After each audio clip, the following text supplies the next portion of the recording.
জাদুর সোনার ও রূপার পরিরাজ্য। অনেক দিন আগের কথা। পরিরাজ্য একবার দুই ভাগে ভাগ হয়ে যায়। এক ভাগ সোনার পরিরাজ্য এবং আরেক ভাগ রূপার পরিরাজ্য। সেখানে থাকা সোনার পরীরা সোনার পরিরাজ্যে চলে যায়, আর তারা দিন দিন অনেক বেশি অহংকারী হয়ে ওঠে। অন্যদিকে রূপার পরীরা রূপার পরিরাজ্যে চলে যায়। যেহেতু সোনার পরীরা অনেক বেশি অহংকারী হয়ে পড়েছিল, তাই তারা সিদ্ধান্ত নেয় তারা রূপার পরীদের সাথে মিশবে না। তারা সব সময় রূপার পরীদের সাথে খারাপ ব্যবহার করতে শুরু করে এবং দূরত্ব বজায় রাখতে শুরু করে। অন্যদিকে রূপার পরীরা এইসব দেখে সিদ্ধান্ত নেয় তারাও সোনার পরীদের সাথে মিশবে না। এইভাবেই পরিরাজ্য দুই ভাগে বিভক্ত হয়ে যায়। রানী পরী পরিরাজ্যের এই অবস্থা দেখে ভীষণ চিন্তায় পড়ে যায়, কিন্তু তার কাছে করার মতো তো কিছুই ছিল না। বন্ধুরা, তোমরা তোমাদের নাম কমেন্ট বক্সে কমেন্ট করে জানাও, কারণ তোমাদের নাম দিয়েই তৈরি হবে আমাদের পরবর্তী কার্টুন ভিডিও। আর সেই সাথে আমাদের চ্যানেলটি সাবস্ক্রাইব করে দাও। রানী পরী দুই পরিরাজ্যের পরীদের এক করার জন্য একটি প্রতিযোগিতা ঘোষণা করে। তোমরা যে আলাদা হয়ে গিয়েছো এতে আমার কোনো সমস্যা নেই, কিন্তু এই সম্পূর্ণ পরিরাজ্যের একজন রানী পরী তো দরকার। এখন সেটা সোনার পরীই হোক আর রূপার পরীই হোক, পরিরাজ্যের রানী তো একজনই থাকবেন।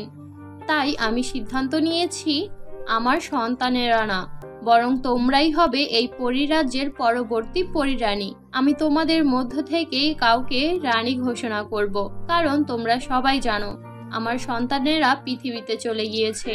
তারা সেখানেই থেকে যাওয়ার সিদ্ধান্ত নিয়েছে এবং আমিও সিদ্ধান্ত নিয়েছি আমি খুব দ্রুত তাদের কাছে চলে যাব।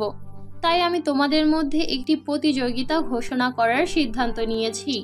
যে সবচেয়ে বেশি জাদু করবে এবং যার জাদু সবচেয়ে বেশি উপকারী হবে, আমি তার হাতেই পরিরাজ্যের দায়ভার তুলে দেব।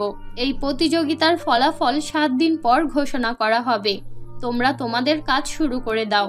সোনার পরী এবং রূপার পরী, তোমরা মনোযোগ দিয়ে শোনো। তোমাদের মধ্য থেকে যার জাদু সবচেয়ে বেশি ভালো হবে এবং যে সবচেয়ে বেশি জাদুর জিনিস তৈরি করতে হবে এবং যার জাদু দ্বারা সবার উপকার হবে, আমি তাকেই এই পরিরাজ্যের রানী ঘোষণা করব। এই কথা শুনে পরিরাজ্যের পরীরা চিন্তায় পড়ে যায়, কারণ তারা যখন ছোটবেলায় জাদুবিদ্যা শিখেছিল তখন তারা জোড়ায় জোড়ায় জাদুবিদ্যা শিখেছিল। সোনার পরী এবং রূপার পরীরা মিলেই একটি জাদু সফল করতে পারত। এখন একটি সুন্দর জাদু করতে হলে সোনার পরী এবং রূপার পরীকে এক হতে হবে, তা না হলে তারা কিছুই তৈরি করতে পারবে না। তবুও তারা তাদের জেদ ধরে বসে রইল। কেউ কারো সাথে কথা বলল না। সবাই সবার মতো জাদু করতে শুরু করলো। সোনার পরীরা সোনার জাদুর লিপস্টিক, জাদুর ঘর এবং জাদুর সোনার লেহেঙ্গা তৈরি করলো। অন্যদিকে রূপার পরীরা জাদুর রূপার নেল পলিশ, লিপস্টিক, রূপার প্রাসাদ ইত্যাদি তৈরি করতে লাগলো। কিন্তু কোনো কিছুর মধ্যেই তারা এমন শক্তি দিতে পারছিল না যেগুলো সাধারণ মানুষের কাজে আসবে এবং মানুষ এগুলো ব্যবহার করে উপকৃত হতে পারবে। তাই তারা কোনোভাবেই রানী পরীকে সন্তুষ্ট করতে পারছিল না।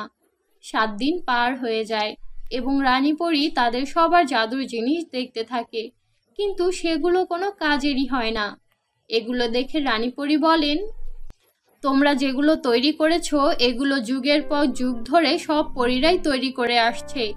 এই সব কিছু তৈরি করে তোমরা রানী পরী হওয়ার মতো কোনো যোগ্যতাই অর্জন করতে পারবে না। শুধুমাত্র সেই রানী পরী হতে পারবে যার জাদু বিশেষ ক্ষমতা সম্পূর্ণ। তখনই তাদের মধ্য থেকে 2টি বাচ্চা বেরিয়ে আসে, একটি সোনার পরী এবং আরেকটি ছিল রূপার পরী। তারা দুইজন মিলে একটি জাদুর পুতুল তৈরি করেছিল। রানী পরী, আমরা জাদুর জিনিস বানিয়েছি, দেখুন জাদুর সোনার ও রূপার এই সুন্দর পুতুলটা। এই পুতুলটার মধ্যে আমরা জাদু করে দিয়েছি। এই পুতুলটা যেমন অসহায় মানুষদের টাকা দিয়ে সাহায্য করতে পারবে, তেমনি এই পুতুল থেকে 2টি তীর বের হবে, একটি সোনার তীর এবং আরেকটি রূপার তীর। সোনার তীর আগুন নিভাতে সাহায্য করবে এবং রূপার তীর বন্যা আটকাতে সাহায্য করবে। সেই সাথে এই পুতুলটা অসহায় মানুষদের সেবাও দেবে। এই সব কিছুই আমরা আমাদের জাদু মিলিয়ে তৈরি করতে পেরেছি। রানী পরী ওই বাচ্চা দুইটির বুদ্ধি দেখে ভীষণ খুশি হলেন আর বললেন, তোমরা দেখলে তোমরা একা একা অনেক কিছুই তৈরি করেছো, কিন্তু কোনোটাই তেমন কাজের হয়নি, কারণ একটা গুণ দিয়ে কোনো কিছুই বিশেষ শক্তি সম্পূর্ণ করা যায় না। সব কিছুর জন্যই সম্মিলিত গুণের প্রয়োজন। সোনার পরীরা, তোমরা সোনা তৈরি করতে পারলেও তোমাদের কাছে রূপার পরীদের শক্তি ছাড়া তোমরা অচল। সোনার পরীরা তাদের ভুল বুঝতে পারলো। তারা আর দুই রাজ্য রাখলো না, সব মান অভিমান ভুলে আবার এক হয়ে গেল। তো বন্ধুরা, এই ছিল আমাদের আজকের গল্প। আশা করি গল্পটি তোমাদের কাছে খুব ভালো লেগেছে। ভালো লাগলে আমাদের আজকের গল্পটিতে একটি লাইক দাও, কমেন্ট করো আর তোমার বন্ধুদের সাথে শেয়ার করো। আর যদি আমাদের চ্যানেলে নতুন হয়ে থাকো তাহলে আমাদের চ্যানেলটি সাবস্ক্রাইব করে পাশে থাকা বেল নোটিফিকেশন অন করে দাও। তো দেখা হচ্ছে পরবর্তী ভিডিওতে। ততক্ষণ পর্যন্ত ভালো থাকো, সুস্থ থাকো। আল্লাহ হাফেজ।